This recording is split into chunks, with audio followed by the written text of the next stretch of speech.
You're going to the hospital? Anna, you will miss mommy. How many days you will stay there? 2 days.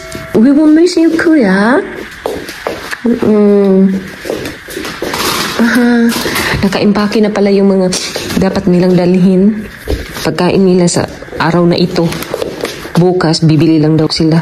Kailangan ko na itong lagay doon sa table. Baka makalimutan to. Prosim. Ha? Tiras? Do you want to change? This is your book. Dito ko lang ito ilagay. Dobre. Luggage na lang ang kulang nito. For guests? For you? Yes, for me. That one better. Or the black color.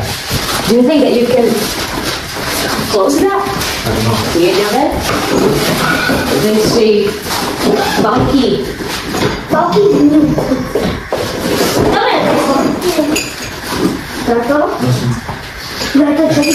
Почекай, піду.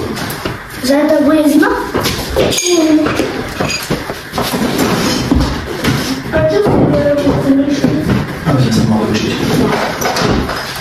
А я не видела, что там будет слово. А, просто я себе вивчити. Ти пока не дома? Да, доктор не надо. Вы просто видимо, что там проходит. Я доктор не Добре. Slippers, Daddy. Is that? Так, добре. Your toothbrush. Deodorant, Daddy. Bigyan eh. Ahoy. You're leaving? Ciao. Nakahanda na lahat, oh. Si Bianan ang maghatid sa kanila. Dobrano. Ano? Idimin dos Squawky. Ano? Kuya, Daddy, they're going to Doktori Bratislava. Change na. Si Ahoy to Kuya. Oy, kinulablab Kuya. Tak, lablab kay Kuya. Oh, you're gonna be straight Gonna change na. Yeah, we should go. Kuya, ano po, Daddy? Si Bianan nasa labas na po. Sinundo na sila. Kasi your dad is there. He's waiting. Okay. What do you do? Huh? What do you do? Huh? He's there. Yeah. I don't know. You said that I will do. What do you do?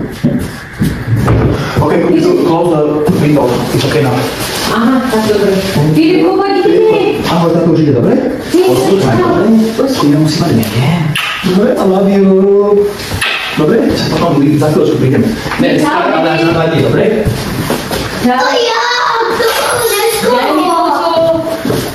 See you. Love you. Okay, let's go. Nakaalis na po sila, so ngayon kami naman ang aalis. Ihatid ko siya sa kindergarten. Mamiss niya si Kuya Alex ba? Mahilip ko! Padigili! Ha? No, Philip ko. No. Nini, putong, prosing. Toto, vitamins. No. Toto, vitamins. No. Nini, chocolate, Philip ko. Squawky, putong, papat. Wala na siya sa mood. Kaya tumaas yung kanyang si mood. Churubis! Out! Mamaya, sasabihin ko sa inyo kung bakit pupunta sila ng hospital. Sinabihan pala ako ni Vladimir na i-close ko yung window dito. Inopen niya eh. Dito pa pala sa amin. Ayan nakabukas. Ito yung sinabi niya, magmumoist daw dito kung hindi i-open ka agad. Ang spin daw ba, kahit na 5 to 10 minutes lang. Hindi ko pa nga na ayos yung aming mga blanket. Kapag bangon sa umaga, kailangan daw open ka agad. Ang dito sa kanila, ewan ko kung na-openan niya ito. Wala, hindi pa ata to. I-open ko na lang. Or baka na-close na niya ito. Kahit 5 minutes lang. Magbihis pa naman si Philip ko. Ito din si Philip, sunod na sunod kay Mami. Hindi ko muna i-switch off yung lights dahil mag-toothbrush pa ako and then mag-lipstick. Hindi yan pang lakad ang kanyang sweater dahil mamaya pag uwi niya, hindi ko na siya bihisan. Ganyan na ba? Para less sa labahan and less sa sabon. Tinamad style. Mamaya tatawagan ko pala si Vladimir ko, kumustahin ko kung ano na ang result. Ang mga damit niya, kailangan talaga may stripes. Kuya, doktori kan kuya, hinahanap na niya yung kapatid niya. Challenge si Kuya Alex kasi yung kalaro niya eh. Hindi din siya mahilig ng mga friend niya doon sa kindergarten. Maglaro lang siya saglit, pero more on kuya talaga siya. Hinahanap ka agad niya. Pag uwi, galing kindergarten, hahanapin niya yan. Kaya kung mag-away silang dalawa, sinasabihan ko talaga yan, mag-sorry kayo sa isa't isa. Hindi pwedeng walang sorry. Kung mapalo ko siya, dapat si Kuya Alex mapalo ko din. Kaya minsan si Kuya Alex magreklamo na, bakit kasali ako? Sabi ko, kayo dalawa, dapat, para pantay. Sinasabi niya sa akin, ay, it's so unfair. It's not my fault. You have no choice. Agoy, nagasad na siya. Wala si Kuya. Kailangan ko pala itong palitan ang jacket ni Philip dahil medyo manipis. Kahapon, nagreklamo siya dahil nilalamig daw siya. Alam ko naman talaga na medyo manipis. Dapat ito pala medyo makapal to. Ay, Diyos ko, sunod ng sunod si Philip. Natatakot siya ba dahil mag-isa lang siya. May napanood kasi yan siyang Labrador. May nakita silang ghost. Yun, takot na takot siyang mag-isa. Lalo na ngayon nga si Kuya Alex wala dito. Akala niya siguro may aswang dito. Hindi niya alam na si Mami pala. Sana lalabas si Haring Araw, no? Tignan niyo ang clouds. Di ba sign yan na nalalabas si Haring Araw? Ang ganda tignan ng kulay, May halong gray, orange. Ano bang kulay yan? Naghalo-halo na. Ang ganda talaga tignan. Thank you, Lord. Sana nga lalabas si Haring Araw. Dahil sobrang lamig na po, Lord. Hindi na makaya. Clouds, baka may ulan ito mamaya ba? Diyan lang naman banda. Ihatid ko siya pero may kondisyon si Philip. Magpakarga muna daw siya. Nasanay na siya ba? Tuwang-tuwa. Kasi yung bike niya, hindi pa niya pwedeng gamitin. Dahil masyadong malamig. Ay, bumaba na siya. Na-realize siguro niya na mabigat na siya. Thank you, Lord. Nandito na kami sa loob ng kindergarten. Si Philip, hindi na makaimik. Agoy, may muta man ka dong. Hindi man to napansin ni Mami. Ay, sobrang sad talaga niya. Hindi siya ganito every morning Di ba napansin niyo naman yan sa mga previous vlog ko? Namiss siguro niya yung kuya niya. Ang ilong ni mo dong namulan na sa katugnaw. Potsen! Hindi pala siya nakasuot ng kanyang shoes. Ito na ginahore. Ngayon iiwan mo ako. Ay, talaga ito si Philip. Mami, ano ang suwit, Mami?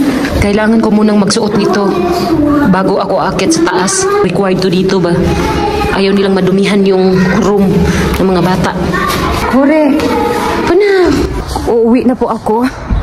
As usual, may bago akong daanan. Every time na maghatid ako sa mga bata, nagmamadali ako. Hinahabol ko yung oras ba. Kailangan ko kasi makapag-exercise kahit 30 minutes lang. Si Kuya Alex last week pala, nag-nebulizer na siya. Panoorin nyo ito. Bumalik na naman si Kuya Alex sa kanyang inhalator para magiging totally healed talaga siya kasi may kunting ubo. Dahil yung check-up niya by next week. So yan, pinapa-require talaga ni Vladimir na kailangang wala ng ubo, walang sipon. Sinadya namin yun para magiging okay yung result. So kahapon, may first check-up siya doon sa Trinava para magiging okay yung katawan niya. So thank you, Lord. Okay naman ang result. Kaya nag-move sila today sa Bratislava. Nandito na pala ako sa bahay. Kanina pa, as usual, exercise. Tapos nagtapon ng mga basura. Then may itatapon pa pala akong mga plastic. Today, Thursday. Then bukas pala is Friday. Then kulit ng basura dito sa amin. Then hindi ito matapon. Dahil ano pa ba, may konting space pa. Tapos mahal pa naman ang basura this year. Tumaas siya ng 20. 100 lang daw yun whole year.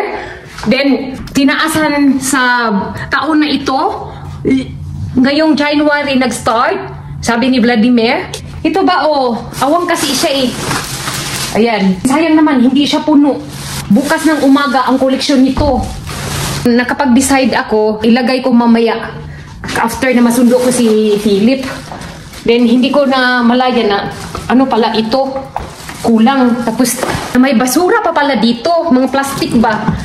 Dito sa Slovakia, ang mga basura dapat nakaseparate. Pero depende din sa village. Iladakdak, yung basura nila doon, nunid na daw isegregate. Pero dito sa amin, kailangan talaga nakaseparate ang plastic, ang mga bote, yung mga general waste, dapat separated yun. Hindi allowed kung may nakahalo dito na ibang basura. Dapat kung plastic lang talaga siya. Kagaya nito may tinago si Vladimir dito na styrofoam ba? Bawal ito ihangad sa plastic pero tinago niya dito sa ilalim. So baka kasi daw hindi kolektahin. Nag-collect ng basura na stricto. Ang iba tinitignan nila ang mga plastic ba? Ito kaya maganda dito mamasura ba? Tapos yung mga bote dito na may nakalagay na Z, may pera yun. May papakita ako sa inyo yung may mga Z. Recycle na bote ba? Kagaya ng bote ng Coke, yung sa plastic. May Z yan eh. Asan ba yun dito Nakita ko na yun sa inyo dati. Ay, wala na nga. Wala na pala. Naiwan dito. Na-i-return na namin doon sa Tesco machine para sa mga recycle ba. Na ibabalik din nila kahit sintabo lang yun, at least meron. Kapag i-return namin yun, ihuhulog yun lang yun sa machine. Yan, may lalabas lang yung resibo, ibigay lang sa counter, bibigyan na kaagad kami ng sintabo. Depende kung ilang pirasong buti ang nailagay mo doon sa machine. Ay, iwan ko kay Vladimir, ba't yan? Isinara to na, ulang pa pala. Lugi kami sa bayad nito. Uy, mahal lahat dito ba? Tumaas na sa totoo lang. Hindi lang Pilipinas ang tumaas ang presyo ng mga bilihin at saka mga bills. Pati din dito. Yung basura namin, ilagay ko na doon sa along the highway. So, mamaya, yung mga plastic na lang. Guyuron ko lang to ba? Medyo mabigat pala to. Buti na lang kamo. May mga gulong ba? Masyado pa akong maaga para maglagay doon. Pero di bali na. Kaysa mamaya, hindi ko alam. Baka uulan to eh. Tignan nyo naman, every Thursday, dyan namin yan nilalagay ang mga basura. Ng brother-in-law ko, dyan din maglagay mamaya. Itong mga plastic, i-prepare ko lang pala to dito, baka kasi makalimutan. Then, nandito si Philip sa labas, dahil maghakot kami ng mga wood. Yan, na-prepare ni Vladimir, hindi pa enough. Kuha ako doon sa lalagyanan namin. Si Philip, nakipaglaro na naman sa mga, pusa. Philip! Ganyan yan siya kapag makakita ng pusa. Hindi niya tantanan yan. Grabe na pala ang tawag ni Vladimir. Baka kasi nag-alala na siya sa amin. Ganyan yan si Vladimir. Kagabi pa, hala, panay na ang sabi niya sa akin na, okay lang ba kayo dito? May mga pagkain ba kayo? Sabi ko sa kanya, ang dami namang pagkain. Alam mo namang hindi ako kakain yan. Tapos sabi niya ganun, huwag ka nang kumuha ng wood. Putskay. Kasi daw, naka-prepare na siya. Nakita ako naman, hindi naman enough yun. Ayun tawag na siya ng tawag. Mamaya ko na yun sasagutin. Nasanay na ako kay Vladimir. Panay niya ang paalala sa akin ba? Na huwag mong kalimutan ng ganito. Hala, nandun pa pala sa pinakadulo. What's kay Philip ko? Kailangan kong pumasok. Mommy! I cannot see! Okay.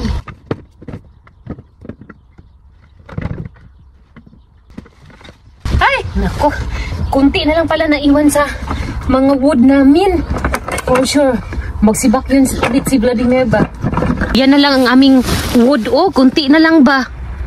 Si Kuya Alex, dinala sa hospital para sa kanyang MRI. Sa kasamaang palad, problema na naman. Tumawa pala si Vladimir. Kanina pa to ba? Hello, Daddy! I called a few times coming and I need some information. When did Dr. had last time the antibiotics? 3 days ago? When it stopped? It was January 13th. January 13th? Okay, thank you. Love you. Bye-bye. Ang pagkaintindi ko sinabi ng doktor, dapat daw 3 weeks after sa kanyang pag-take ng antibiotic, saka pa daw dapat siya i-MRI.